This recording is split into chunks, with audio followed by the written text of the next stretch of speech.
Olá, meus irmãos, graças e paz. Eu estou muito feliz de compartilhar com vocês mais um pouco do que nós temos estudado desde o ano passado sobre revitalização e que nós estamos revisando juntos ao longo desse mês de março. E hoje, especialmente, nós vamos fazer uma dobradinha, passando aí brevemente por dois capítulos da nossa apostila, o capítulo 11 e 12, da apostila que foi base realmente dos nossos estudos das células. Então, para a gente começar, nós vamos falar sobre o vinho novo que revitaliza a igreja. Vamos ler juntos Lucas, capítulo 5, versos 36 até o 39, que nos diz assim: Também lhes contou uma parábola. Ninguém tira um pedaço de roupa nova para colocar sobre roupa velha, pois se o fizer, rasgará a roupa nova, e além disso, o remendo da roupa nova não combinará com a roupa velha. E ninguém põe vinho novo em odres velhos, porque se fizer isso, o vinho novo romperá os odres, e o vinho novo se derramará, e os odres se estragarão. Pelo contrário, vinho novo deve ser posto em odres novos, e ninguém, tendo bebido o vinho velho, prefere o novo, porque diz, o velho é excelente. Meus irmãos, Deus sempre faz coisas novas. A Bíblia está repleta de exemplos disso. Ele cria um novo mundo a partir do nada, uma nova sociedade a partir ali de Noé, uma nova aliança por meio de Jesus, que também é apresentado como um renovo. Ele foi nos preparar um novo céu e uma nova terra. É preciso nascer de novo para partilhar do reino, viver em novidade de vida. Enfim, são muitos os exemplos que deixam claro que o reino de Deus ele é feito de novidade, não é algo estático, mas é algo dinâmico. Por isso, nós não podemos deixar de lado a importância de uma constante revitalização nas nossas vidas. O ponto é que, para isso, é necessário abrir mão daquilo que é confortável, né? Daquilo que a gente já está acostumado. Vinho velho, que muitas vezes simbolizam para nós algo que é seguro, que é confiável, que a gente tinha por excelente, quando, na verdade, à nossa frente nós temos algo ainda superior para desfrutar. É por isso, então, que nós precisamos, em primeiro lugar, identificar os odres velhos. O odre é um objeto que não faz parte do nosso contexto atual, mas ele é como se fosse uma garrafa feita de pele de cabra que acomodava o vinho. E conforme o vinho novo ia fermentando, o odre também ia se expandindo até o seu limite. Por isso que depois de esvaziado, ele não podia suportar um vinho novo, porque com certeza ele ia se arrebentar e aí realmente ia se perder tanto o vinho quanto o odre, como Jesus falou. Então Jesus estava aqui se referindo ao sistema religioso judaico da época, que estava cheio de ritos, de ordenanças que oprimiam as pessoas pelo forte apego à lei e às tradições. Esse sistema já estava no seu limite e Cristo veio justamente rompendo com vários conceitos da época, perdoando pecados, participando de uma festa com pecadores, trazendo um novo conceito do sábado e etc. Enfim, aquele sistema não poderia mais suportar o que Jesus estava trazendo. Mas nós também precisamos identificar o vinho velho, que se refere a uma mentalidade, a uma prática religiosa que se baseia num legalismo que escraviza, uma religião sem justiça, sem misericórdia, sem vida, sem paixão, sem alegria, e que era praticada puramente para cumprir um protocolo, um conjunto de regras, sem o coração queimar de verdade. Mesmo sendo tão dura e amarga, essa prática ainda era sustentada e preservada, era mantida assim, quando na verdade Jesus estava oferecendo uma vida abundante. Mas por fim nós também precisamos identificar o vinho novo. Então essa graça de Jesus que liberta, que dá cor e dá sentido à vida, que dignifica o homem, que apresenta Deus como um pai, não só como alguém que está nos esperando cumprir um conjunto de regras de forma legalista. O Evangelho é a boa notícia de Deus para nós, que nos enche de vida, que nos enche de expectativa por coisas novas, que nos sintoniza o que Deus está fazendo aqui agora. O fato é que nós somos frequentemente, meus irmãos, tentados a permanecer na velha vida, presos aos mesmos métodos, aos mesmos jeitos de fazer as coisas, aos sistemas que nós criamos e que nós colocamos como se fossem suficientes para uma vida cristã vitoriosa. Ficamos inflexíveis neles, quando na verdade Cristo é a nossa esperança, Cristo é a nossa vitória. Nós precisamos largar aquilo que é invenção humana e que a gente atribui quase que um valor sagrado, impedindo que o Espírito Santo, que é livre, e a sua palavra, que é viva e eficaz, possam transformar de fato a nossa vida. Meus irmãos, as nossas programações não podem ser mais importantes do que Cristo. As nossas doutrinas não podem ser mais fortes e mais importantes do que o Evangelho de poder de Deus para nós. Mas para isso, para nós vivermos plenamente isso, nós precisamos ser odres novos. Pessoas transformadas, que receberam um novo coração, uma nova mente, agora guiada por Deus, e que vivem uma vida revitalizada e aberta para receber o novo que Deus tem derramado. Nós então seremos odres novos, livres, né, de tudo aquilo que vem para nos escravizar, não só do pecado, mas do legalismo, e andamos então numa vida de poder. E é aqui, meus irmãos, que nós entramos então na segunda parte desse estudo de hoje, com o capítulo seguinte, que traz os efeitos da revitalização na igreja. E essa igreja que se põe como um odre novo, essa igreja que recebe uma porção nova da parte de Deus. Nós vamos aqui então para um texto que eu gosto muito, que está em Ezequiel, capítulo 47, a partir do verso 1, que nos diz assim, até o 12. Depois disso, o homem me fez voltar à entrada do templo, e eis que água saía de debaixo do limiar do templo e corria na direção do leste, porque a fachada do templo dava para o leste. A água vinha de debaixo do lado direito do templo, do lado sul do altar. Ele me fez sair pelo portão do norte para dar uma volta por fora até o portão exterior que dá para o leste, e eis que a água borbulhava do lado direito.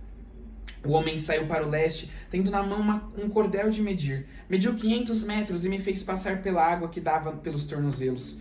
Mediu mais 500 metros e me fez passar pela água que me dava pelos joelhos. Mediu mais 500 metros e me fez passar pela água que agora me dava pela cintura. Mediu ainda outros 500 metros e já era um rio que eu não podia atravessar porque as águas tinham crescido. Eram águas em que se podia nadar, um rio qual não se podia passar andando. Então ele me perguntou, você viu isso, filho do homem? Então o homem me levou de volta à margem do rio. E quando eu cheguei lá, eis que à margem do rio havia grande abundância de árvores, dos dois lados do rio. Então me disse, estas águas correm para a região leste, descem ao vale do Jordão e entram no mar, cujas águas ficarão saudáveis. Todos os seres vivos que povoam os lugares por onde este rio passar terão vida, e haverá muitíssimo peixe, porque essas águas chegaram lá. As águas do Mar Morto se tornarão saudáveis, e tudo viverá por onde quer que esse rio passar. Junto a ele se acharão pescadores, desde En-Gedi até Englaim, haverá lugar para estender e secar as redes. Os peixes serão de muitas espécies, como os peixes do mar grande, mas os seus charcos e os seus pântanos não se tornarão saudáveis, serão deixados para o sal. Nas duas margens do rio nascerá todo tipo de árvore frutífera. As folhas dessas árvores não murcharão, e elas nunca deixarão de dar o seu fruto. Produzirão frutos novos todos os meses, porque são regadas pelas águas que saem do santuário. Os seus frutos servirão de alimento, e as suas folhas de remédio. Uau, esse texto sempre me impacta bastante. A água é sinônimo de vida, ela é essencial para todas as formas conhecidas de vida e é fundamental para a nossa sobrevivência humana. Assim também, sem a ação do Espírito Santo nas nossas vidas, nós ficamos secos, totalmente áridos.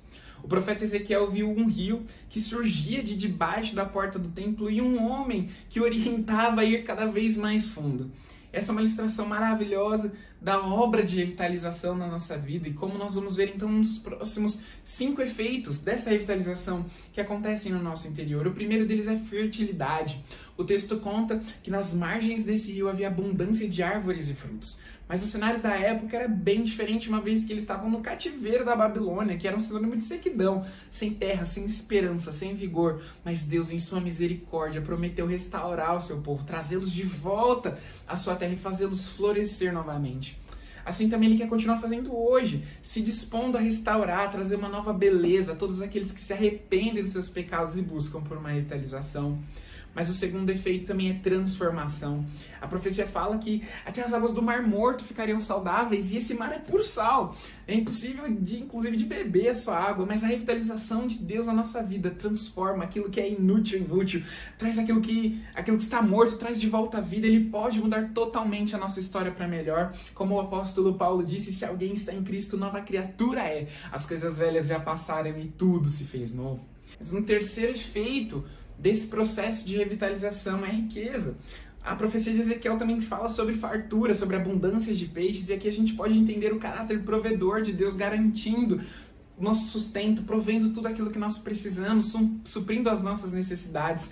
E essa bênção não vem só para que a gente guarde para nós, mas para que com ela a gente possa abençoar outras pessoas e multiplicar daquilo que nós temos recebido, sem avareza, mas com generosidade. E o quarto ponto é vida. O texto fala que tudo viveria por onde esse rio passasse. E se nós vemos hoje uma igreja murcha, sem vida, sem crescimento, sem disposição para crescer, sem santificação, sem discipulado, sem vida de comunhão com Deus, de forma estéril, frágil, claramente nós temos sinais de morte. Mas Deus pode querer reverter esse quadro, fazendo a vida nascer de novo, e pelo poder do seu Espírito que vive em nós, nós possamos despertar para uma vida plena e abundante. E por fim, a profecia de Ezequiel também fala sobre saúde. Afinal, nas margens desse rio, nós teremos árvores cujo fruto serve de alimento e as folhas servem de remédio. O Senhor quer liberar da sua cura sobre os enfermos, não só do corpo, mas da alma, daqueles que estão feridos pelo caminho, porque Deus é poderoso para restaurar, e nós também, como seus filhos, temos a missão de levar restauração aonde nós passamos, porque nós conhecemos aquele que cura todas as dores. Assim, nós nos posicionamos como agentes de transformação, onde nós estivermos, deixando o rio de Deus fluir em nossas vidas, em nossas cidades, em nossas famílias, até vermos plenamente a transformação que Ele pode fazer. Na minha e na sua vida, sejamos transformados, odres novos para suportar a vida plena e abundante que o Senhor tem para nós. Uma vida cheia do seu Espírito, deixando as águas dele fluírem, trazerem um novo tempo, não somente para nós, mas também por onde nós passarmos. Eu quero orar por você e abençoar a sua vida, em nome de Jesus. Deus, eu te agradeço pela Tua palavra. A Tua palavra que é viva, Senhor, e que transforma o nosso interior. Ó Deus, eu oro para que no Teu nome, ó Deus, nós possamos experimentar a Tua obra plena e completa de revitalização. Ó Deus, trabalha em nós, faz de nós odres novos, seres transformados, com uma nova mentalidade, Senhor, abertos, receptivos, com expectativa por aquilo que o Senhor está derramando e ainda quer fazer. Ó Deus, nós oramos para que o Teu Espírito tenha liberdade para fluir em nós, de forma que nós possamos experimentar individual e coletivamente a Tua vida, Senhor, se manifestando, trazendo cura, trazendo saúde, trazendo avanço, trazendo, Senhor, aquilo que nós precisamos para manifestar a Tua vida nesse tempo, nesse momento da história onde nós estamos. Faz assim, Senhor, na minha vida e na vida de quem está me vendo, me ouvindo nessa hora, em nome de Jesus. Amém, amém. Deus te abençoe e que nós possamos viver uma vida revitalizada para a glória do Senhor. Até mais.